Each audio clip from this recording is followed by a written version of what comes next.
I guess the key skills are, one, really understanding the business.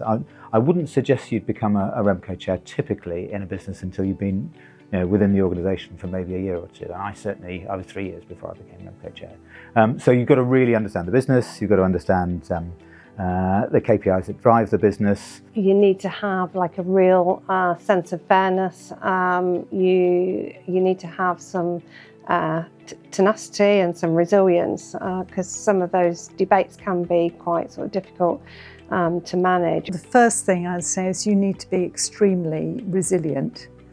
And I think, there's no period that isn't without turbulence and change from a RemCo chair's perspective.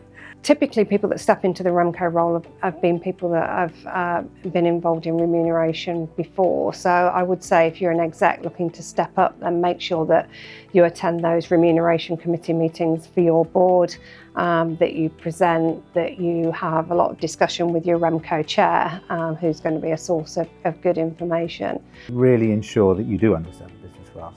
So you need really good relationships, relationships with the chief exec particularly, the HRD. I'd been the designated director for employee engagement as well, which meant that I understood the dynamics within the organisation as well, because fairness is really important. So I would suggest that understanding the business, having a degree of resilience and toughness, but good listening as well. So you're taking soundings from a whole host of people when you're doing the RemCo job.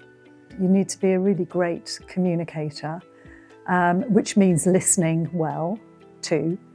You need to be influential in that there are a number of different people that need to be influenced. And as part of influencing, you need to manage expectations too.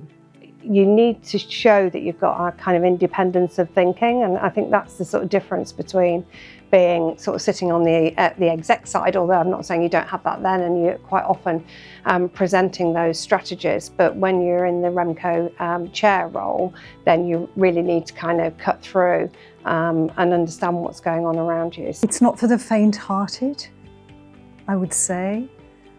So really think carefully about why you want to do it. And it's great experience. Be prepared to commit quite a lot of time to it.